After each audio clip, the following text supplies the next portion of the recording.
In the halls of power, faith often plays a quiet, yet profound role in shaping decisions and values. Today, we're taking a closer look at an intriguing phenomenon: the notable presence of Catholic leaders in President Donald Trump's new cabinet.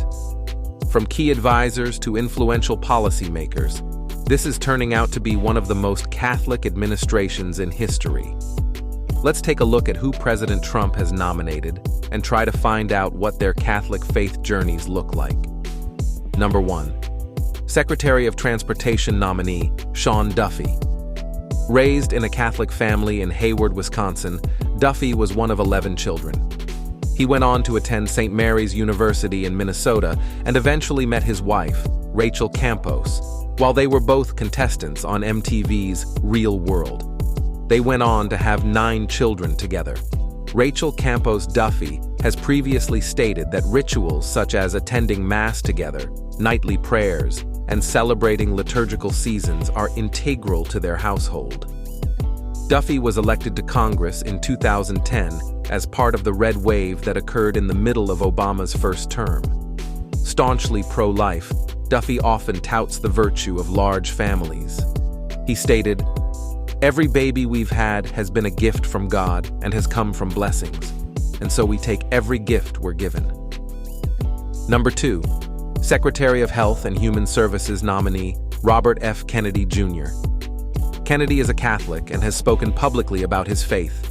He stated, "The centerpiece of our lives growing up was Catholicism. We said the rosary at least once a day, oftentimes 3 times a day. We prayed before and after every meal. We read the Bible every night. We read the lives of the saints. We went to church, sometimes twice a day." Kennedy considers Francis of Assisi his patron saint and a role model. In a 2005 interview, he said he was deeply inspired by Francis's devotion to social justice, helping the poor, animal welfare, and environmentalism. In 2004, Kennedy published a biography, St. Francis of Assisi, A Life of Joy. Number 3. Vice President-elect J.D. Vance. Vance was never baptized as a child, rarely went to church, and grew up in a culturally Protestant Scots-Irish area of the country. Vance had stated that a few informal conversations with a couple of Dominican friars is what started him on his path to exploring the Catholic faith. Vance was baptized in August 2019 by a Dominican priest, Father Henry Stephan, at St. Gertrude Priory, which is attached to a Dominican parish in Cincinnati. He chose Augustine as his patron saint and said that, "There's just a way that Augustine is an incredibly powerful advocate for the things that the Church believes. Augustine gave me a way to understand Christian faith in a strongly intellectual way." Number 4. Secretary of State nominee Marco Rubio.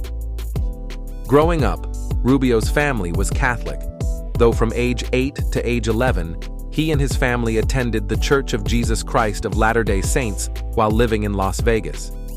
He received his first communion as a Catholic in 1984, before moving back to Miami with his family a year later.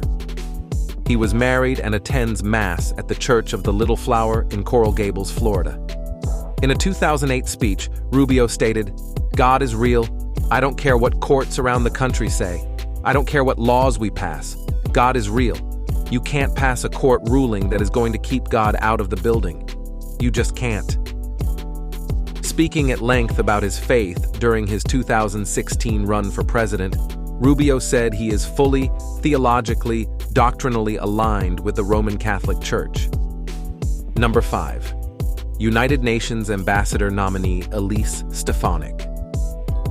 Representing the rural northeast corner of New York, Stefanik became the youngest woman ever to be elected to Congress at age 30. Of Italian and Czech descent, Stefanik is a cradle Catholic, though she doesn't regularly speak about her faith, and her voting record's consistency with church teaching is mixed. She has an A+ pro-life rating, but was also one of only 39 Republican representatives to support a bill codifying same-sex marriage into federal law, a measure vocally opposed by the U.S. bishops. There's very little public information regarding Stefanik's Catholic journey. We hope to learn more about this in the future. Number 6. Secretary of Education nominee Linda McMahon. After growing up in a conservative Baptist family, McMahon converted to Roman Catholicism in her later years. While specific public statements about her faith are limited, her Catholicism has been described as a meaningful part of her life, shaping her values and influencing her family relationships. Number 7. Border Czar nominee Tom Homan. Growing up in upstate New York, Homan is one of 7 children. He wrote in his book, "Our upbringing was very conservative and very Catholic. We went to Mass every Sunday and sat in the same pew every time. God help anyone who arrived before us and sat in our seats."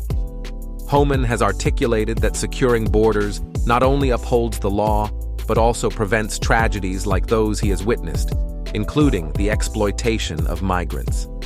His approach, which blends humanitarian concerns with strict enforcement, has led to both support and criticism, reflecting the complex intersection of Catholic social teaching and U.S. immigration policy. Number 8. CIA Director nominee John Ratcliffe. This is another situation in which we don't have a ton of information on Ratcliffe's Catholic journey. John Ratcliffe's Catholic faith is reflected in his personal and educational background. We know he attended the University of Notre Dame, a prominent Catholic institution, for his undergraduate degree, graduating in 1987.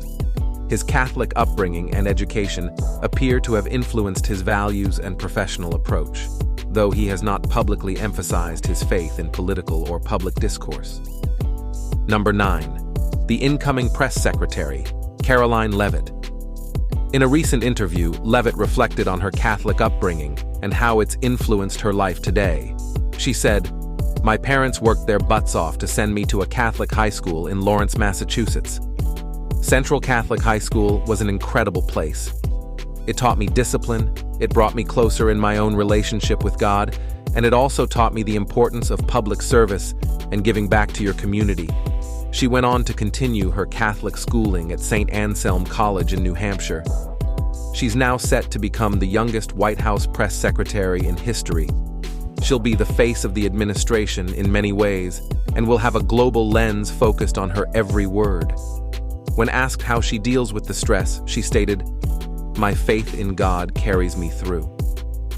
I wake up every day and say my prayers and ask God to give me the strength I need to power through another day.